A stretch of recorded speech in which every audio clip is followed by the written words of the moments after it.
Hola, muy buenas tardes a todos y a todas. Estamos en un nuevo programa de After Eight y esta tarde me acompaño como cada martes. Me estoy diciendo martes y estamos a jueves. Estoy fatal. Se me está haciendo la semana cortísima, como podréis ver, ¿eh? Como cada jueves de Juan y de Luis, ¿eh? Nos falta, para los que estáis ahí al otro lado y ya sabéis que en este grupito solemos ser uno más, y Chiar no ha podido venir hoy, la echamos muchísimo de menos, ¿eh? Aunque yo creo que ella más a nosotros. Le mandamos un besito desde aquí, esperemos que venga pronto. Le mandamos un besito, le mandamos un oso y nos ha estado mandando mensajitos. Ay, echarme de menos, digo, sí, al final... La echaremos de menos, al final seguro. Es que no podemos vivir los unos sin los otros. Echaremos de menos su punto de vista, que es muy interesante siempre. Es cierto. Falta ya sabéis, bueno, yo no me puedo considerar una de las patas de la silla. Dicen que la mejor silla es la que tiene tres patas, que nunca se tambalea. Yo digo que no me puedo considerar una de las patas de la silla porque vosotros sois los que conocéis de estos temas.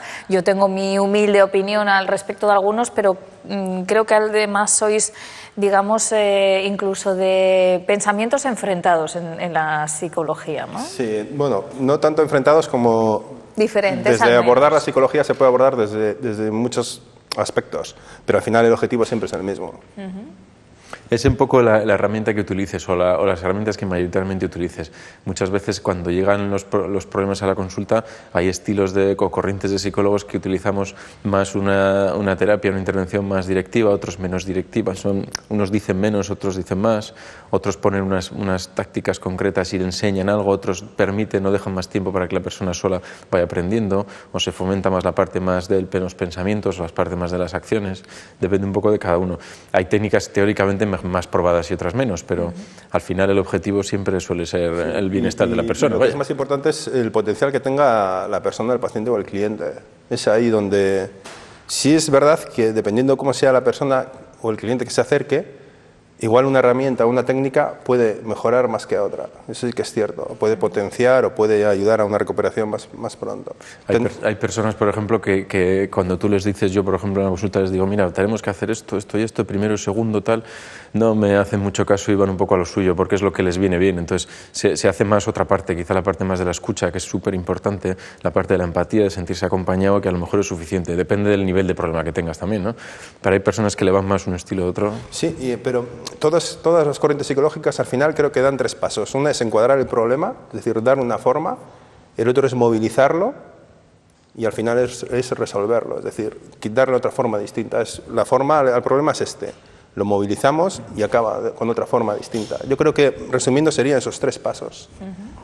Sí. Yo creo que sí. Bueno, y hoy nos vamos a, supongo, una de las técnicas o digamos de las praxis de la psicología es la mediación, que es de lo que vamos a tratar hoy el programa. Primero, explicadme qué es eso de la mediación, porque claro, los que no nos dedicamos a esto, pues mediar parece que es encontrar una persona pues que te ayude a tomar una u otra decisión, pero igual no es eso. Claro, ¿no? el verbo mediar es estar en medio de alguien y no es exactamente la mediación eso. La mediación al final es crear un espacio para que la gente que esté en conflicto o la gente que quiera potenciar su convivencia pueda encontrar la manera de hacer lo que ellos quieren hacer.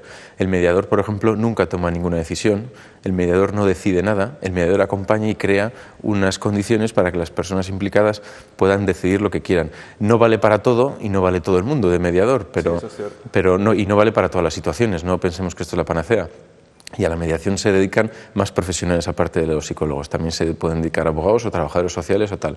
Es decir, es una herramienta, es un proceso específico, como herramienta, es un proceso, entre comillas, bastante fácil, por así decir, o no muy complicado, que requiere de habilidades del mediador, que requiere de que la situación sea mediable, que esté madura, como dicen algunos, y entonces hay un proceso con unas partes muy bien definidas.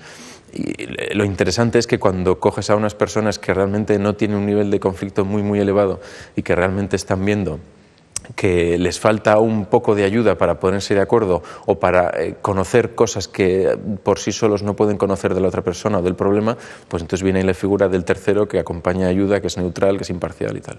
Sí, yo creo que la mediación ha cogido un boom ahora, igual los últimos 5 años. Pero yo creo que la figura del mediador creo que existe desde siempre. Siempre que ha habido un conflicto y las partes no han sido capaces de solucionar ese conflicto, siempre ha recurrido a alguien externo. me viene a la cabeza conflicto entre países.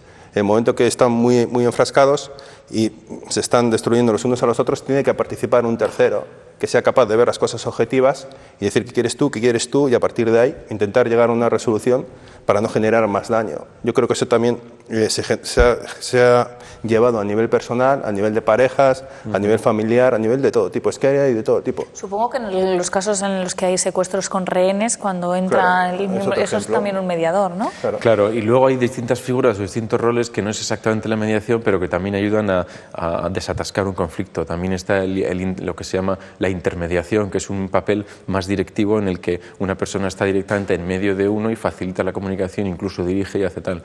Está también la figura del árbitro, que no es un mediador porque el árbitro decide, es un tercero que las personas le dan la potestad de decidir por nosotros porque no nos ponemos de acuerdo.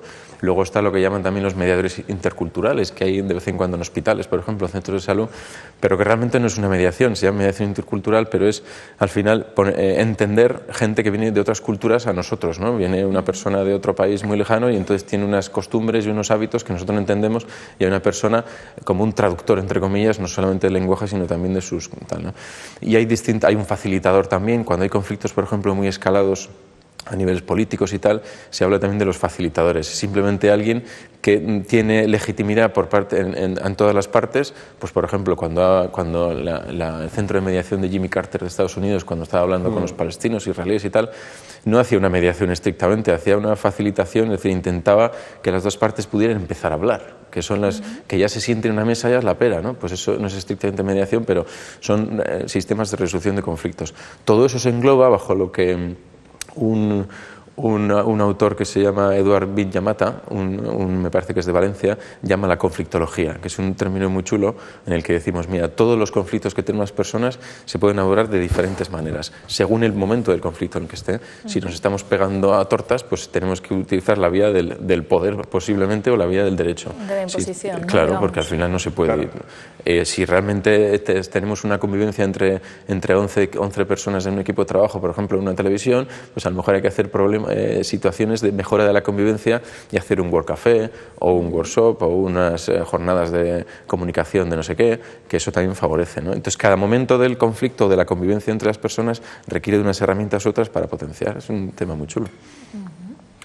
¿En qué facetas dentro de las psicologías en las que más se utiliza en estos momentos la mediación? En familia, sobre todo en familia. El País Vasco es pionero en todo esto. Me parece que fue en el año 97 cuando empezó el primer servicio de mediación de todo el Estado español, y fue aquí en el País Vasco. Luego le siguió Cataluña, y hoy en día Cataluña es el que más tiene, el más avanzado, porque es la única comunidad autónoma que tiene una ley de mediación civil y mercantil. El resto de comunidades tiene hoy por hoy una ley familiar. Entonces, el 90% de las mediaciones que hacen son en separaciones, divorcios, temas de herencias, cosas de estas. Sí, yo ahí realmente no estoy muy metido, pero cuando me ha tocado, entre comillas, mediar entre una relación de pareja por un conflicto muy fuerte, pues sí intentas crear un contexto adecuado donde pueda haber un entendimiento. Pero es muy complicado. Es muy complicado en el momento que tú ya estás ligado de alguna manera a una posición dentro de la consulta. Es decir, si viene una consulta, quieres llegar a un acuerdo con la otra parte, tú ya no puedes ser un mediador porque estás ligado a una parte, y aparte que la otra parte te va a ver como una parte aliada, que está aliada a una parte conflictiva. Entonces ahí sí que el mediador actúa. Pero, por ejemplo, a mí me gusta más la mediación fuera del contexto psicológico. No sé por qué, pero me gusta mucho más. El otro día escuché que un ayuntamiento había generado un equipo de mediación ahora mismo con toda la crisis que hay, entre los bancos y entre las personas que no pueden acceder a hipoteca. Entonces eso me parece también muy, muy, muy interesante, porque muchas personas que están limitadas a la hora de poder hacer sus hipotecas, pagar sus hipotecas, pues poder recurrir a un ayuntamiento que te ofrece un servicio de mediación para poder que ese servicio de mediación hable con los directivos de los bancos para poder llegar a un tipo de acuerdo, eso sí me parece muy interesante. Claro, y además hay que tener en cuenta también que todo esto desde el punto de vista económico ahorra muchísimo dinero. Porque realmente cuando uno se logra poner de acuerdo con alguien, evitas mucho dinero, evitas juicios, evitas demoras, favoreces que la gente se entienda. Incluso y aquí en nuestro entorno del País Vasco se está dando también la mediación penal. Hay varios juzgados que yo sepa, en Bilbao y en Baracaldo, creo, en los que ya se están haciendo mediación penal. a un nivel y siempre que la víctima, en principio, acceda. Es decir, imaginaros una persona que le han robado el bolso y entonces viene uno y le saca una navaja y se lo robó y tal y cual. Bueno, pues además de ir a un juicio y además de tener la consecuencia penal de la pena, el delito, lo que sea, además se le da la opción a la víctima de decir, oye, ¿quieres que hagamos una reunión con el que te lo quitó? ¿Quieres que hablemos para que tú entiendas, para que él te explique si realmente tiene un deseo de restaurar el daño, de pedirte perdón, de que habléis, de que realmente tú entiendas por qué, tal y cual? Y existen foros en los que se puede hacer eso. Claro, eso, de alguna manera, si se hace sinceramente y se comprueba que se hace sinceramente, eso puede aliviar la pena en parte al agresor, ¿no? Y puede facilitar la propia situación de conflicto. Sí, a mí me han hecho una faena y no sé por qué, porque esto es injusto y yo me aclaro ya.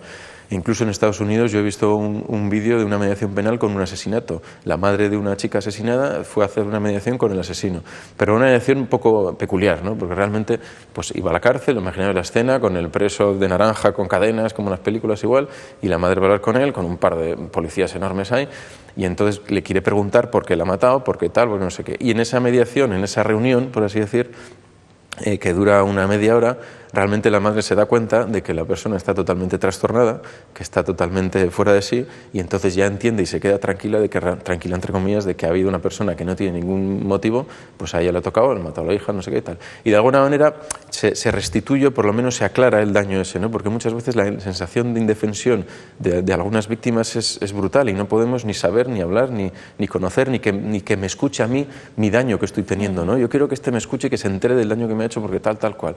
Bueno, pues ya se ha enterado, ya está, ¿no? Y no es poco, ¿eh? Muchas veces no es poco. Sí, sí. Pero bueno, yo creo que desde el punto de vista psicológico lo más interesante es eso, es desde el ámbito familiar y sobre todo desde la separación. Es decir, imaginemos que yo estoy en una consulta y me estoy atascando, la persona veo que tiene un problema con su pareja que no se consigue resolver, no solo eso, sino que además limita la recuperación. Entonces ahí sí que puede resultar interesante llamar a una figura de mediador para, oye, mira, a ver cómo se puede organizar esto de tal manera para que una parte no meta tanta presión a la otra, porque al final pues su recuperación va a ir más lenta o va a ser más costosa en el tiempo. Pero luego ahí tiene que haber es donde yo soy un poquito más pesimista, porque tiene que haber una voluntad. Y si no la ha habido antes, yo a veces lo veo complicado que lo vuelva a ver, y ese sería el trabajo del mediador, crear ese contexto para que lo vuelva a ver. Bueno, tenemos ahí algo, Luis, Sí, tenemos aquí un libro que te voy a regalar. Ah, qué Tengo bien. varios ejemplares y te regalo uno. Pues mira, me hubiera venido muy bien hace un par de años, ¿eh? ¿Sí? La verdad, este libro. Pues mira, este libro lo ha editado recientemente, hace unas semanas, la Asociación Madrileña de Mediadores, con Ana Criado a la cabeza, que es una abogada mediadora también en Madrid, que está moviendo mucho este tema, y pretende ser una especie de cuento, lo que cuenta una niña cuando sus padres se están separando y la figura que hace el mediador en el proceso, ¿no? Como al principio entre los padres había mucha discusión, mucho conflicto, y un mediador legitimado por ellos, que eso es fundamental. Es decir, claro, cada padre tiene que creer en esa persona, no me lo tienen que imponer. Y como la niña, desde los ojos de la niña, porque podéis ver un poco que es como un cuento contado por ella, como sí, si fueran con letras ella, ¿no? Y tal, diciendo, pues mis padres se pelean, luego tal, luego cual. Y entonces de alguna manera cuenta pues esa figura del mediador. Bueno, intenta un poco esta publicación difundir un poco esta historia, ¿no? A nivel público existe la mediación y uno la puede solicitar gratuitamente, y a nivel privado también, y entonces nosotros creemos, desde también la Asociación de Mediadores de Agora Berri, en la que yo trabajo también, pues que estos temas son muy, muy importantes para que la gente pueda avanzar y al final podamos todos un poco convivir mejor. Saber que existe esa figura puede facilitar las cosas. La verdad, en este caso has tomado parte también en este libro, ¿no, Luis? Sí, es un libro apoyado de alguna manera por varias asociaciones a nivel de España. Está apoyado por la de aquí, la Agora Berri, por la de Madrid, por la de Murcia, mucha gente que se mueve en estos temas y que queremos dar un poco un impulso a todo esto. Se supone que hay una ley que iba a sacar el gobierno de Zapatero antes de que justo se fuera, y ahora el gobierno de Mariano pues dice que también la va a sacar, pero en fin, veremos a ver qué hace. Sí, porque con las leyes y los gobiernos... Pero, en fin, sería muy interesante porque, además, solamente desde el punto de vista económico ahorra mucho dinero. Sí, es lo que yo estuve escuchando a un jurista que venía a decir eso, que lo más interesante del servicio de mediación es que ahorra tiempo a la hora de ser juzgado a cualquier situación y ahorra economía. Pero todavía estaba un poquito verde, que tenía que mejorarse y crecer. Sobre hay- todo legislar, por hay eso un- tantos abogados, hay tantos abogados. Claro, hace falta una ley nacional sobre esto, que es lo que en teoría van a sacar, y bueno, y en eso supongo yo que en breve lo veremos. En este libro que de papá y mamá se separan, aparece el mediador que habla sobre todo con papá y mamá, ¿no? En las mediaciones en separaciones, ¿es común que se hable con los niños también? Depende de la edad de los niños y depende del nivel de conflicto que tengan. En principio no. Si estamos hablando, por ejemplo, de adolescentes, es posible que se les pueda meter siempre y cuando los padres estén de acuerdo y realmente el mediador vea que va a haber un beneficio porque va a aclarar una situación que hay que Sí, y es ahí cuando diría que es... Yo el problema de la mediación veo que están muchos abogados, es decir, creo que hay pocos profesionales realmente que pertenecen al ámbito psicológico y hay más que pertenecen al ámbito legal. Yo entiendo perfectamente que la mediación tiene que estar muy ligada al ámbito legal, porque al final en un conflicto de este tipo siempre hay un abogado por un lado, un abogado por otro, y a veces el problema es ese, que no se llega a un acuerdo, sino que se genera un conflicto. Pero pienso que habría falta más profesionales de la psicología, es decir, que sean capaces de manejar situaciones emocionales o conductas para, por lo menos, que pueda llegar a haber un entendimiento. Claro, se supone que hoy en día, y en eso tienes tu razón, Juan, porque se supone que hoy en día la formación, no existe una formación reglada para ser mediador, no existe una universidad donde te formen para esto, sino que existen entidades privadas y universidades que forman para esto, pero no es una titulación oficial como puede ser la licenciatura en Derecho o en Psicología. Pero sí que es verdad que en general las formaciones que se dedican a esto más serias incluyen una buena dosis de inteligencia emocional, una buena dosis de saber manejar conflictos emocionales, ¿no? Y eso tiene que estar preparado el mediador. El mediador tiene que estar preparado a manejar personas, no a manejar conceptos de separaciones, eso es de divorcios y custodias compartidas y no sé qué. Sí, que si tiene esos conocimientos, fenómeno, ¿no? Y siempre está un poco entre los mediadores, tenemos un poco siempre el debate entre si tenemos que ser mediadores puros o también podemos ser a la vez mediador, psicólogo, abogado, no sé qué, ¿no? Porque hay mediadores que dicen, no, cuando realmente en la reunión estamos intentando ponernos de acuerdo, cada uno saca su interés de fondo, lo que quiere de verdad de la relación o de cómo quiere, a dónde quiere ir, y de repente sale una duda, imaginaros, de que bueno, entonces yo tengo 3 meses para reclamar o 4 meses. Si ahí el mediador es imparcial y no decide nada, no tendría que decir nada de que si tienes 4 meses o yo sé que el juzgado tal tarda más que uno que el otro, ¿no? Tendría que callarse y decir, bueno, pues comenta con tu abogado.